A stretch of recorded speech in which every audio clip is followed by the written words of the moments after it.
वैवस्वत मनवंतर के त्रेता युग में श्रावण महीने के शुक्ल पक्ष में सोम ने अपने इष्ट देव सोमनाथ के लिए एक भव्य स्वर्ण मंदिर का निर्माण कराया, जो प्रतीक है श्रद्धा, भक्ति और कृतज्ञता का। सोमनाथ ज्योतिर्लिंग महादेव के 12 ज्योतिर्लिंगों में सर्वप्रथम माना जाता है।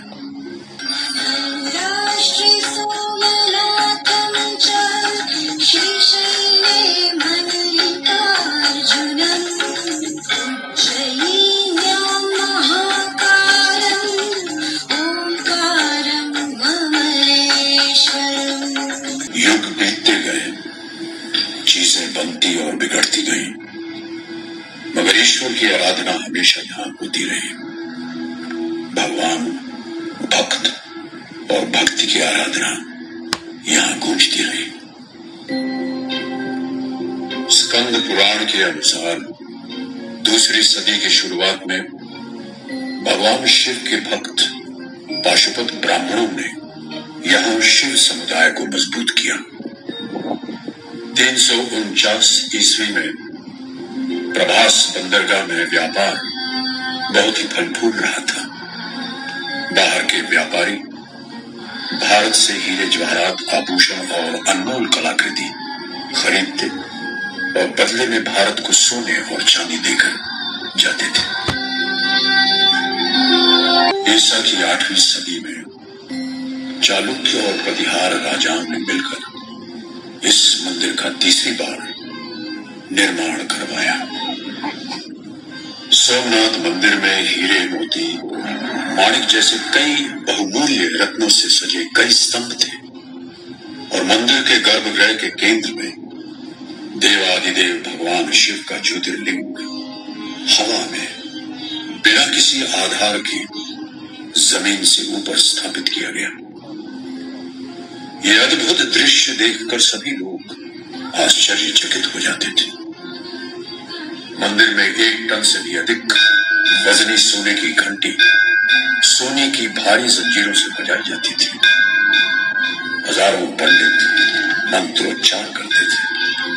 500 से ज्यादा नर्तकियां भगवान शिव की आराधना में नृत्य प्रस्तुत करती थी।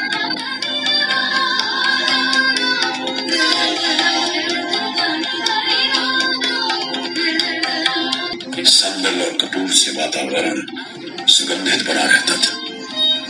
उस पर भगवान सोमनाथ का सजा हुआ चमत्कारिक स्वरूप मानो धरती और स्वर्ग का संगम स्थल हो।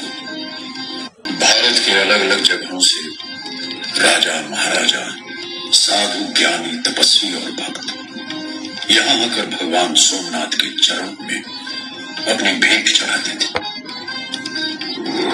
गुर्जर प्रतिहार राजवी नागभट्ट ने मंदिर की मरम्मत करवाकर इस पुण्य तीर्थ को फिर स्थापित किया और सोमनाथ की आराधना की।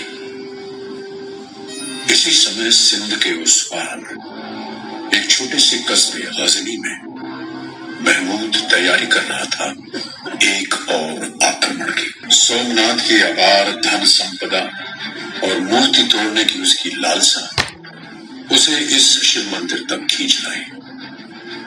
6 जनवरी सन 1026 को महमूद गजनवी ने 30,000 घोड़ों, 50,000 ऊंट और 84,000 सिपाहियों के साथ सोमनाथ मंदिर पर हमला किया। 50,000 शिव भक्तों ने मंदिर की सुरक्षा के लिए जान की बाजी लगा दी।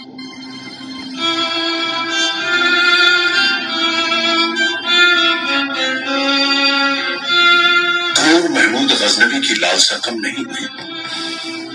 वह सोने, चांदी, रत्न भंडारों और आभूषणों को हजारों हाथियों और ऊंटों पर लाद कर ले गया। नहीं लूट पाया सोमनाथ की महिमा और उसकी सांस्कृतिक धरोहर।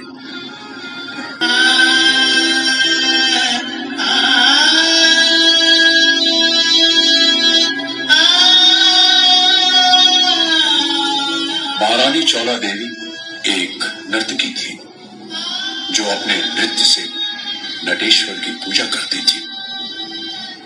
महाराज भीमदेव से उनका विवाह हुआ और वो महारानी चौला देवी को अपने महल ले गए।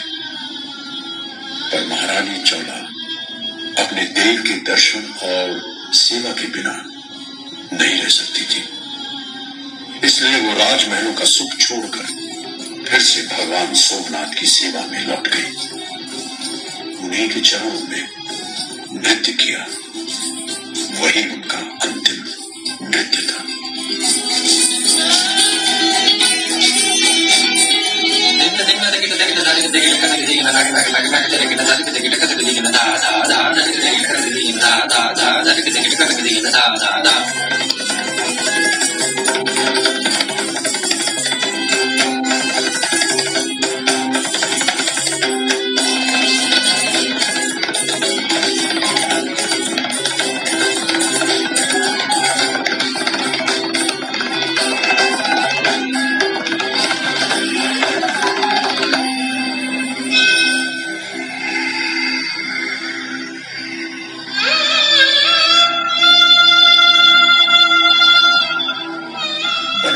बिगाड़ने का ये खेल बार बार दोहराया जाता रहा।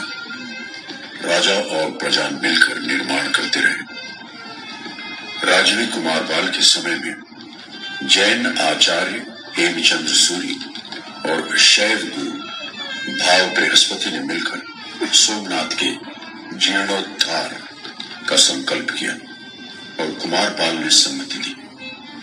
सन 1300 में अलाउद्दीन खिलजी, 1345 में महमूद तुगलक, 1395 में मुजफ्फर शाह, 1490 में महमूद बेगड़ा और अंतिम आक्रमण किया मुगल बादशाह औरंगजेब ने। इन सब के अलावा पोर्तुगीज दी कैस्ट्रो ने भी अपनी नौसेना के साथ यहाँ हमला किया था। जब 1892 की एक दोपहर टूटे और बिखरे हुए जमीन के टुकड़ों के बीच स्वामी विवेकानंद जी ने आंख बंद करके भारत माता का साक्षात्कार किया, फिर स्वतंत्रता का सूर्योदय हुआ।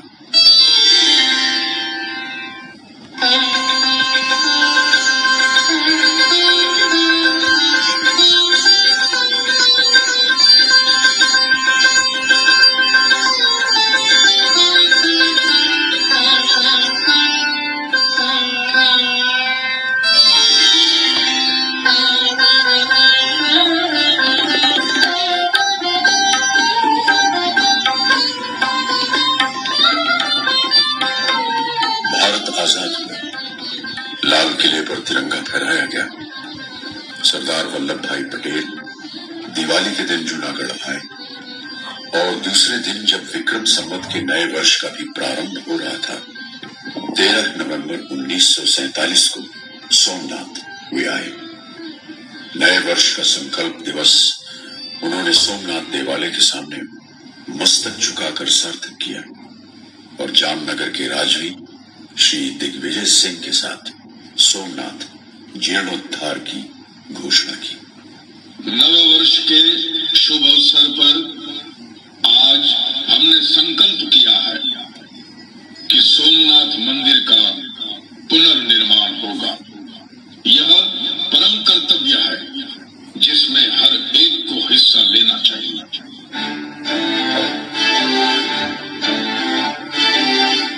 टूटे हुए मंदिर का पुनर्निर्माण विनाश से फिर सृजन तक पहुंचने वाली भारतीय सांस्कृतिक परंपरा का एक महत्वपूर्ण संकेत था। 11 मई 1951 को हमारे प्रथम राष्ट्रपति डॉक्टर राजेंद्र प्रसाद ने ज्योतिर्लिंग की प्राण प्रतिष्ठा की।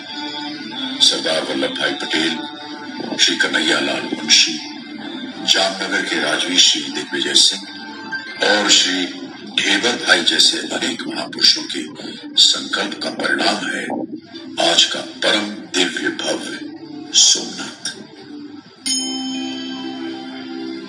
सोमनाथ मंदिर का निर्माण हो या मंदिर परिसर में अलग अलग स्थानों का निर्माण कार्य, शिखर ध्वजारोहण, सभा मंडप, कलश प्रतिष्ठान, दिग्विजय द्वार, नृत्य मंडप, सरदार श्री ताम्र प्रतिमा, वल्लभ मार्ग, ज्योति मार्ग, दिशा सूचक स्तंभ, कैलाश मेरु, महाप्रासाद, सरदार और सोमनाथ स्थायी प्रदर्शन, कदम्ब वाटिका, श्री कृष्ण निज धाम तीर्थ, देहोत्सर्ग तीर्थ से परशुराम क्षेत्र तक की विकास यात्रा पथ निर्माण, महाप्रभु जी की बैठक का नव विकास, संकीर्तन सभागृह, नवनिर्मित त्रिवेणी घाट, अतिथि गृह, वीर हमीर जी गोहिल की पंचधातु से बनी प्रतिमा की स्थापना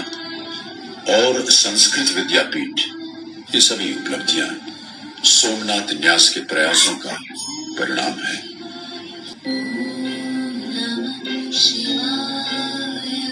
हमारी राष्ट्रीयता का अंतिम लक्ष्य समग्र मानवता का कल्याण ही है।